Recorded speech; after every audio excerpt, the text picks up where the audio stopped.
Hello students, I am Raghavan Kumar Singh, faculty of US Academy and Institute. Today we will discuss class 8th history's 5th chapter, When People Rebel. In this chapter we will discuss about policies and the peoples, peasants and the sepoys, fight between company and nawabs and rajas, etc. Policies and the people. Nawab loses their power. Nawab and Raja lost their authorities and power since the mid 18th century. In order to protect their interest, many ruling families tried to negotiate with the company. Rani Lakshmibai of Jhansi wanted the company to recognize her adopted son as the heir of the kingdom after the death of her husband. But the company turned down these pleas.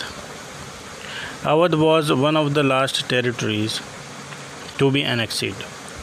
In 1801, a subsidiary alliance was imposed on Awadh, and in 1856 it was taken over. The company planned to bring down the Mughal dynasty to an end. In 1849, Governor General Dalhousie announced that after the death of Bahadur Shah Zafar, his family would be shifted out of the Red Fort and given another place in Delhi to reside in.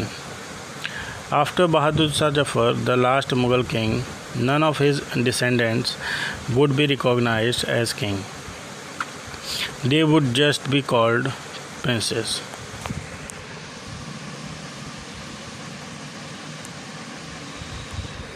The peasants and the sepoys. Peasants and zamindars from the countryside resented the high taxes and rigid method of revenue collection. Many lost their lands as they failed to pay back their loans to the moneylender. The Indian sepoy who were employed of the company were unhappy about their pay, allowance and condition of services.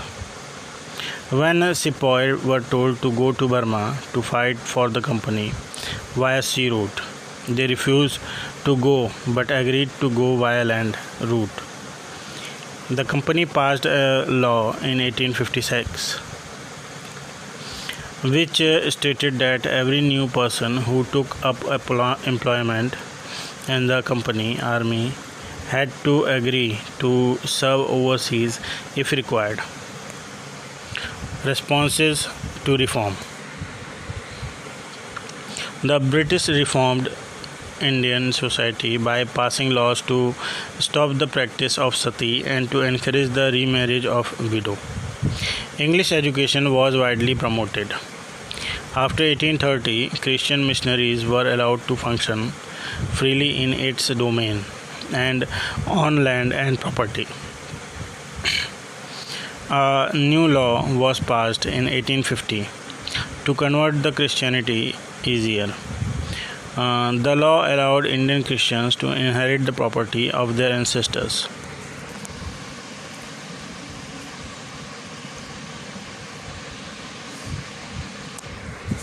A mutiny becomes a popular rebellion.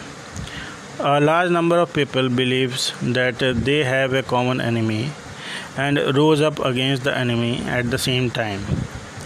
For such a situation to develop, peoples have to organize, communicate, take initiative, and display the confidence to turn the situation around. In May 1857, East India Company faced a massive rebellion. In several places, sepoys mutinied, beginning from Meerut, and a large number of peoples from different sections of society rose up in rebellion. It is considered as the biggest armed resistance to colonialism in the 19th century. From Meerut to Delhi. On 29th March 1857, Mangal Pandey was hanged to death for attacking officers in Barakpur. Some sepoys of the regiment Meerut refused to do army drill using the new cartridge. suspected of being coated with the fat of cows and goat. On 9th May 1857, 85 sepoys were dismissed from services and sentenced to 10 years in jail for disobeying their officers. The soldiers released the imprisoned sepoys from the Meerut jail on 10th May. The soldiers were determined to bring an end to their rule in the country. The sepoys rode all night of 10th May and reached Delhi in the early hours next morning. Triumphant soldiers gathered in the Red Fort, demanding to meet Badshah. Bahadur Shah Zafar accepted the demand and wrote letter to all the chiefs and rulers of the country to come forward and organize a confederacy of Indian states to fight the British. The Mughal dynasty had ruled over a very large part of the country. Some rulers and chieftains controlled different territories, were threatened by the expansion of British rule. The British thought that the disturbance caused by the issue of the cartridge would die down, but the entire situation changed dramatically by the decision of Bahadur Shah Zafar.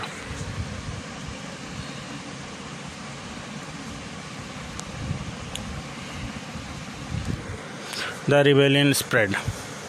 The British were routed from Delhi, and for almost a week there was no uprising. Regiment mutinied, and troops joined nodal points like Delhi, Kanpur, and Lucknow. Nana Sahib, the adopted son of late Peshwa Baji Rao, proclaimed himself Peshwa, gathered armed forces and expelled the British garrison from the city. In Lucknow, Birjis Qadar proclaimed the new Nawab. In Jhansi, Rani Lakshmi Bai joined the rebel sepoys and fought the British along with Tatya Tope, the general of Nana Sahib. In the Mandla region of Madhya Pradesh, Rani Avanti Bai Lodi of Ramgarh led an army against the British, who had taken over the administration of her state. The British were defeated in the number of battles. A situation of a widespread popular rebellion developed in the region of Awadh in particular. Emergence of many new leaders, for example, Ahmadullah Shah from Faizabad, Bhakt Khan in Delhi, Kunwar Singh in Bihar.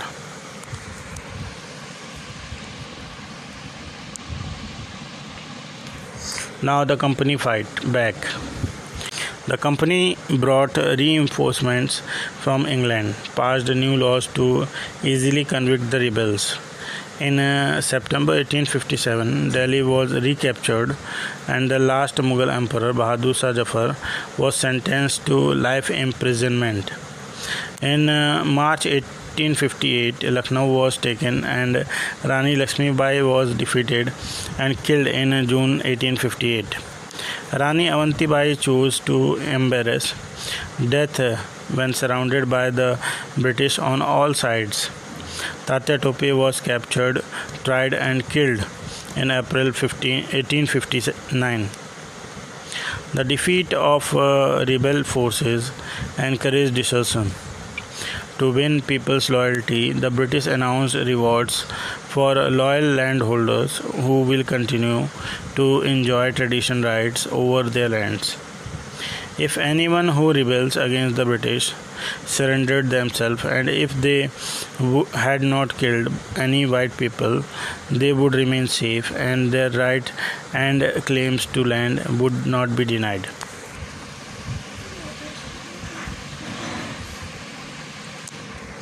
Now, aftermath. By the end of 1859, the British and regained control of the country. Some of the important changes that were introduced by the Britishers were: in 1858, a new act was passed and transferred the power of the East India Company to the British Crown in order to ensure more responsible management of Indian affairs. A member of the British cabinet was appointed Secretary of State for India and made responsible for all matters related to the governance of India. He was given a council to advise him, called the Indian Council. The Governor General of India was given the title of Viceroy. Through these measures, the British government accepted direct responsibility for ruling India. All ruling chiefs were assured that their territory would never be annexed in future. They were allowed to pass on their kingdom to their heirs, including adopted sons. The Indian rulers were to hold their kingdoms as subordinates of the British crown. The proportion of Indian soldiers in the army were reduced and the number of European soldiers increased. Muslim lands and properties were confiscated on a large scale and they were treated with suspicion and hostility. The British decided to respect the customary religion and social practices of the peoples in India. Policies were made to protect landlords and zamindars and give them security of right over the lands.